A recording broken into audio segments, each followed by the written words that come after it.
प्रार्थना सभा पर उपस्थित विद्यालय को उत्तरोत्तर प्रगति मार्ग पर ले जाने वाले आदरणीय प्रधानाचार्य जी, विद्वान शिक्षक साथी, कर्मचारीगण एवं अंततः मेरे हृदय में बसने वाले प्यारे बच्चों,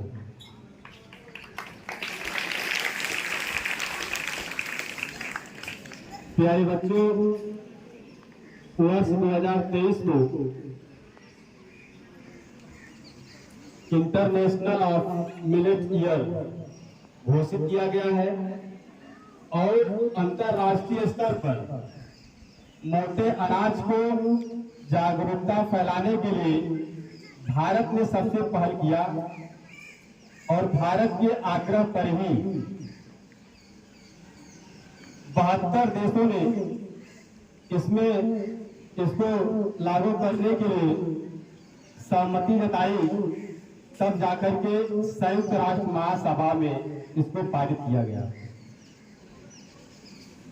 मोटे अनाज क्या है? जो ऐसे फसल जहां पे उपजाऊ मिट्टी कम होती है, वर्षा की कम जरूरत पड़ती है और पोषक तत्वों से भरपूर हो, तो ऐसे अनाज को हम मोटे अनाज कहते हैं।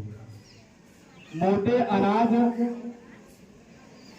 खाने से शरीर में प्रतिरोधक क्षमता बढ़ती है। उसके साथ साथ जितने भी मिनरल्स हुए, कार्बोहाइड्रेट्स हुए, प्रोटीन हुए, वसा हुए और फाइबर्स हुए, इसमें पर्याप्त मात्रा में पाए जाते हैं, जिससे शरीर स्वस्थ रहता है।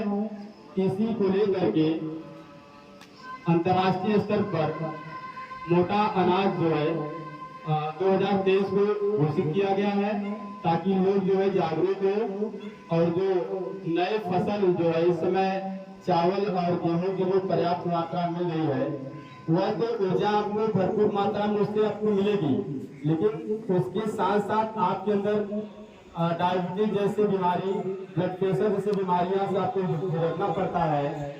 और जो मोटा अनाज होता है वह आपके कोई फायदा पहुंचाता है। इसी के तर्ज पर प्रधानमंत्री ने 8 मार्च 2018 को राष्ट्रीय पोषण अभियान शुरू किया और यह जो पोषण अभियान विशेषकर महिलाओं, बच्चों और जो गरीब तबके के लोग हैं उनके लिए किया गया है, ताकि उन्हें संतुलित आहार मिल सके और उनका जीवन स्वस्थ रहे।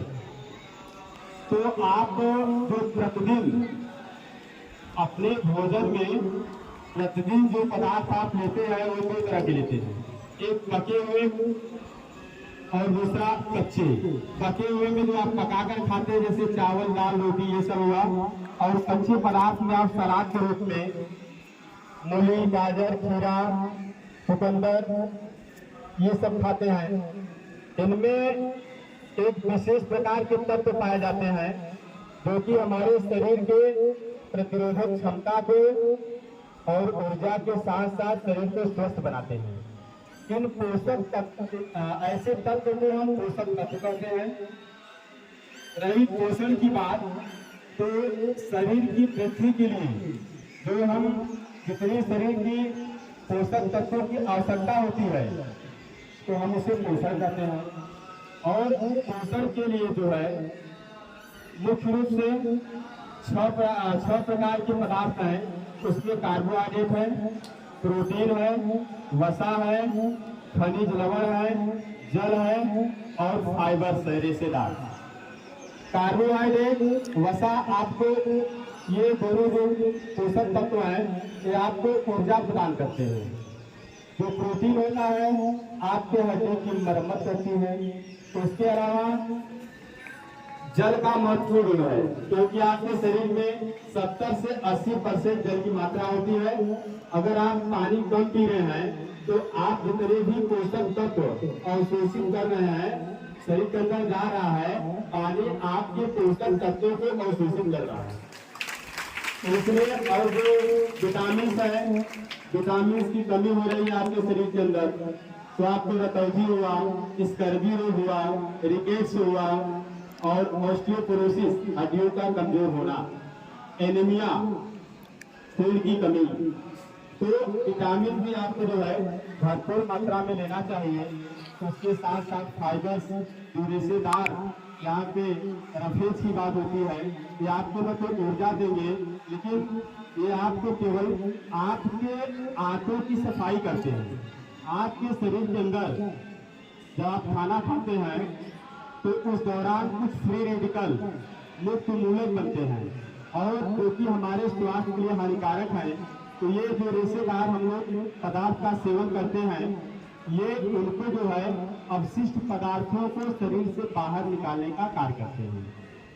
तो आपको जो है अपने भोजन में अगर आपको स्वस्थ रहना है तो संतुलित आहार जो है ग्रहण करना चाहिए। उसमें जो है उचित मात्रा में सभी पोषक तत्व विद्यमान हो, जिससे आप जो है जैसे प्रोटीन की कमी से, कैलोरी की कमी से आपको मेरेस्मस रोग होता है, इसके अलावा क्वाशियोर होता है, और आयरन की कमी से एनीमिया रोग होता है। ऐसे बीमारियों से बचने के लिए आपको सभी पोषक तत्वों को उचित मात्रा में अर्थात संतुलित आहार जो है ग्रहण करना चाहिए। संतुलित आहार आप नहीं ग्रहण करेंगे तो आपके अंदर चिड़चिड़ापन होगा, और इसके अलावा पैर और हाथ पतले हो जाएंगे, बुद्धि आपकी मोट हो जाएगी।